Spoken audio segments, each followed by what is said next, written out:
terminal ug pantalan gisusi sa kapulisan isip pagpangandam sa pagdagsa sa mga pasahero nga mamauli og mga bot alang sa Semana Santa. Kasaulugan sa Semana Santa, padayong uwanon suma pa sa pag-asa. WT Construction gikasuhan na sa DNR 7 subay sa pagpamutol sa mga kahoy sa daan S. Osmeña. NBI 7 o SITG Archival niduso na og reklamo sa ombudsman batok sa mga opisyal sa HPG 7. Mga nanambigit na opisyal pabiling nagpakahilom. Pirated DVDs halinon karong Semana Santa unsa may gibuhat nga aksyon sa mga otoridad ug sa mga opisyal sa gobyerno.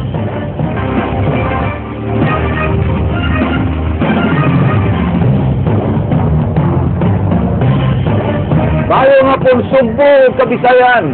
Aniya ang labing labas ng mga balita hatod kaninyo sa kinatibukang puwersa sa News 5. Ako si Frank Malilog Jr. Ihatod na mo ang mas komprehensibong impormasyon. Ako si Georgia Herrera.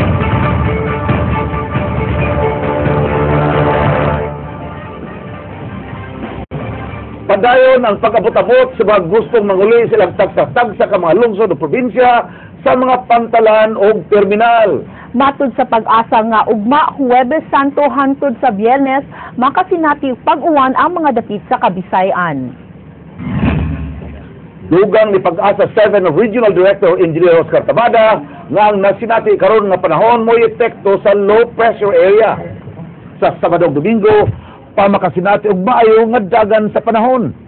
Giawhag ni Tabada ang publiko nga mag-amping og kanunay magdaog mga panagang sa uwan kung moapil sa kalihukan sa simbahang Romano Katoliko. Isab maayo nga mobiyahe sa dagat sa posibilidad sa mga dagkong bawd bisan taman og mihinay na ang hangin karon.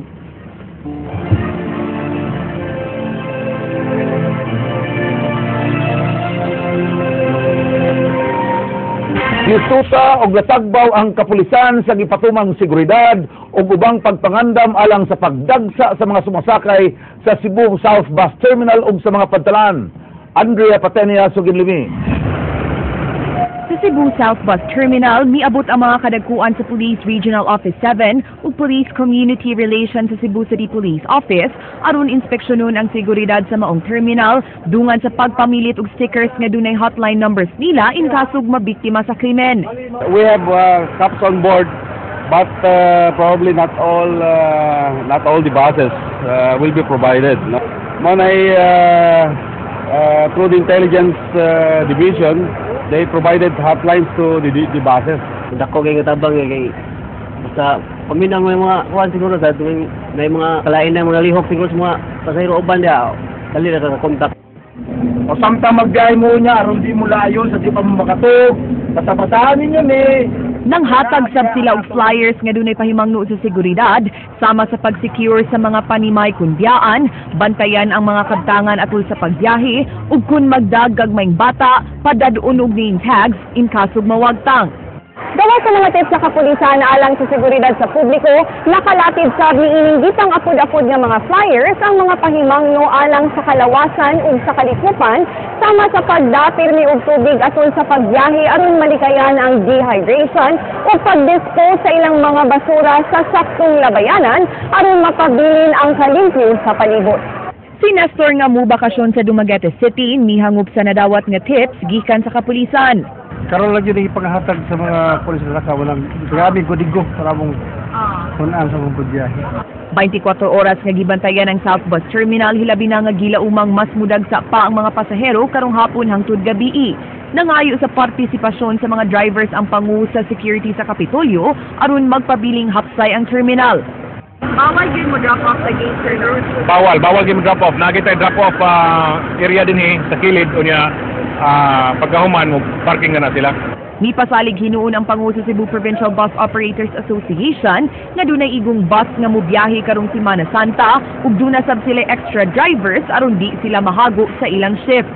Kung di na makaya mo pahuway kita kay for the safety sa ato ang mga riding public ug sa ato mga buses. Gibisita sab sa kapulisan ang mga pantalan nga napuno na og mga pasahero nga dunay bisan unsang bitbit sama sa mga pagkaon ug duna say nagdaog ribulto sa birhen. Nabantayan ni Police Senior Superintendent Orlando Walap nga way Public Assistance Center ang Pier 1 ug gisugyot niini nga magbutang tupad sa station sa Red Cross. Gidaig niini ang bagong pasilidad sa maong pantalan nga dunay X-ray machines ug naghinaot nga sundon kini sa mga bus terminals. Andrea Patenia, News 5. 167 ka mga pulis gipang deploy na sa nagkadayang lugar sa lalawigan sa Sugbo. Naglinya sa headquarters sa Cebu Provincial Police Office ang mga pulis kay deploy pagtabang ug bantay sa seguridad atol sa Semana Santa. Kini naglakip sa mga SWAT personnel, area supervisors ug bomb squads nga bitbit ang ilang K9 dogs nga ipada sa isla sa Bantayan, San Remigio, Minglanilla ug Cebu South Bus Terminal. Gi-inspeksyon ang tanan nilang ekipo ug dayon gipasakay sa bus aron ihatod sa tagsasag sa nila ka areas of responsibility. Conduct checkpoints to negate criminal elements, deploy covert and overt personnel, and sustain intelligence build-up. Walay mga sakop sa operation sa Mactan Cebu International Airport ang gitugutang makalive sukad niya atong petsa 11 subay sa ilang pagpangandam sa pagdagsa sa mga turista. Jinky Bargio, Sugin Limi. Kagahapon pa nagsugod og pangabot dinhi sa Mactan Cebu International Airport ang mga bakasyonista alang sa kasaulugan sa Semana Santa. Mao nga on heightened full alert ang mga sakop sa Aviation Security Group. Dunay mga sakop sa Regional Public Safety Battalion ang gi-augment dinhi aron makatabang sa pagbantay sa seguridad sa tugpahanan. That is the reason why ang atuang security provision din sa atuang airport never yun ang naglaylo. That is together with the other security agencies na amo pong kauban sa pag-provide og kuan dinhi.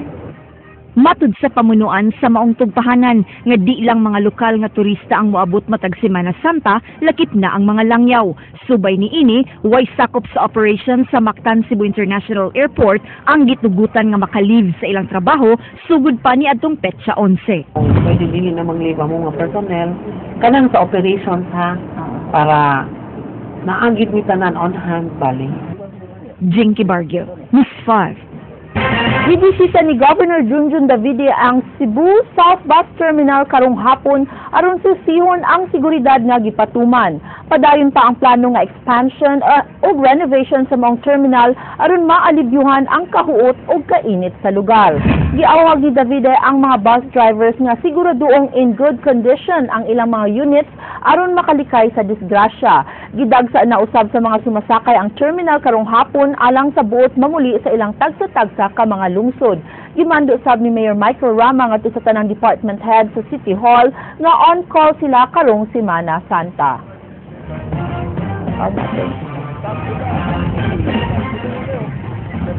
So I already made that instruction, and the PIO is already being mandated or directed upon my instruction to the city administrator to spread it out so that no one will really go to City Hall expecting that there's going to be work.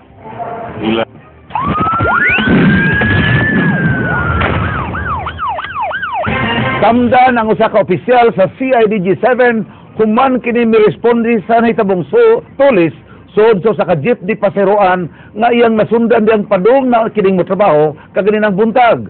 Andrea Patenia, Sugin Limi. Padung na unta mo uli sa ilang panimay sa Barangay Mactan, Lapu-Lapu City ang 20 anyos nga si Alfie, dihang gituli sud sa gisakyang 01K nga jeep di pasaheroan nga miagi sa may Barangay Careta kaganihang buntag. Kining kitchen knife mao'y gigamit sa tulisan, hinungdan nga nakuha gyud ang silver nga kwenta sa biktima. Pagawas niyo gitulog niya. Pagpagawas, daw gisbog. Ambi na magsilyo, hindi na mihatag iya ko ng gaboy. Muto. Muna gihatag yang gilab ni. Way swerte ang suspect ay ang nagsunod di ay nga sakyanan, gimaneho ni Police Inspector Delphine Buntuyan, ang pangu sa Investigation Branch sa Criminal Investigation and Detection Group kung CIDG-7 na padung ng mo-duty. Gidakop ni Buntuyan ang suspect na misangpot sa ilang pag-inilugay sa kutsilyo, hinungdan nga nasamdan ang pulis nga mausay rason kung nganong napugos kinig pukpok sa o sa suspect gamit ang iyang armas.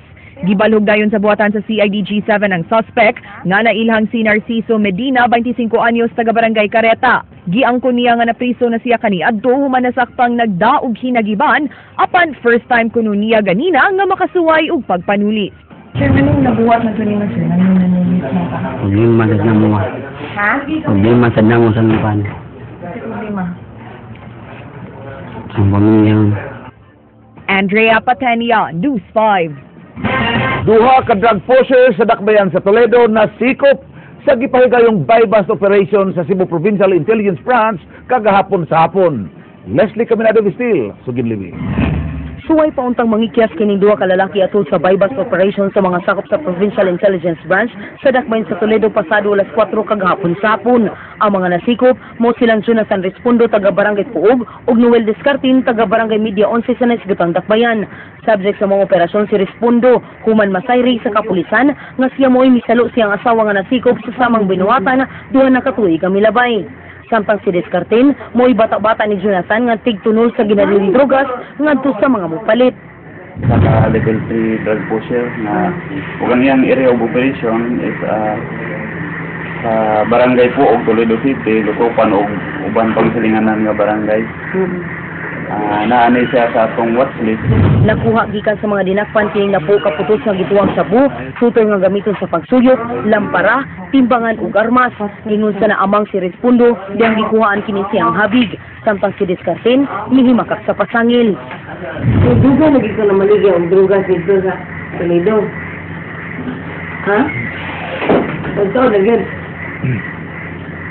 Gusto mo mora ni mo pang inabuyan? Ha? Kani armas prenda ni mo. Ako din, nasakpan ka ng suyok ko, no? Okay. Kung saan naman dahil hitabo ni mo? Kalit ni siminto. Ha? Kalit ni siminto. Unya? Ano to? Kita po pa ka dito. Gingong usa ka family business na ang pagpamaligya o ginadaling droga sa Respondo o gawas sa mga dinakpan, doon na pa'y gipang subay ang kapulisan nga nalambigit sab sa pagpamaligya o ginadaling droga sa mong dakbayan. Pagkakaroon na may gipang develop nga mga matawag na tong project dihang dapita pero di nila confirm kung relatives ba nila pagkakaroon. Leslie Caminado Vistil, News 5.